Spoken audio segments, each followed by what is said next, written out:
Tahukah kamu apa yang terjadi pada saluran pencernaan kita ketika kita tidak berhasil memproses atau mencerna beberapa bahan makanan? Kita mengenal ada yang disebut sebagai prebiotik, bentuk dari polisakarida yang ketika dikonsumsi oleh manusia, kemampuan tubuh dalam mencernanya tidak bisa 100%. Artinya ada sebagian dari polisakarida tersebut yang tidak berhasil dipecah menjadi monosakarida, atau dia tidak bisa menjadi glukosa lalu terserap, sebagian akan masuk ke dalam usus besar. Di dalam usus besar, polisakarida ini akan mengalami proses fermentasi, diolah oleh bakteri yang terdapat dalam usus. Bakteri yang terdapat dalam saluran pencernaan ini sering disebut sebagai bakteri komensal. Dia memang fungsinya untuk membuat beberapa bahan makanan yang tidak tercerna untuk bisa difermentasi, sehingga tubuh kita akan dapat sesuatu, yaitu asam lemak rantai pendek, short chain fatty acid. Jadi kalau mau dipersingkat ceritanya, ketika kita mengkonsumsi prebiotik atau serat yang tidak selesai dicerna dalam proses pencernaan manusia, ini akan diteruskan ke usus besar dan akan mengalami fermentasi untuk menghasilkan short chain fatty acid atau SCFA. SCFA ini akan terserap di dalam sel-sel usus, lalu kemudian mengalir ke seluruh tubuh.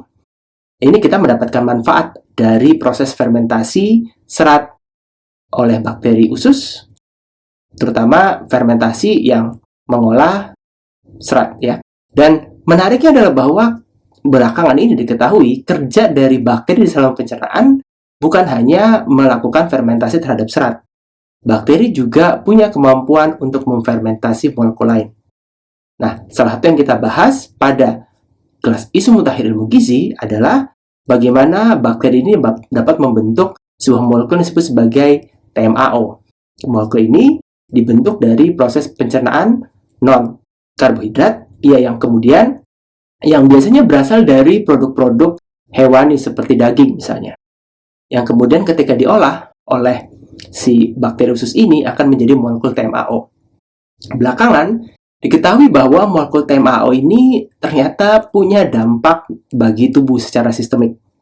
Dia berhubungan dengan beragam resiko penyakit.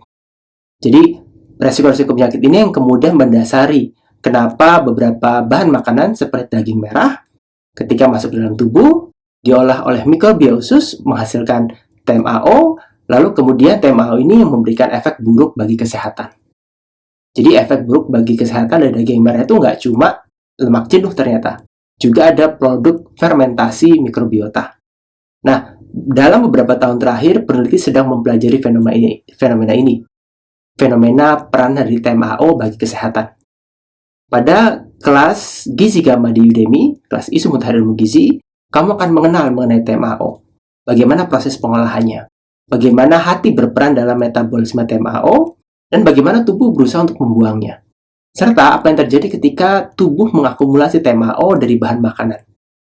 Ini kamu akan pelajari di Udemy.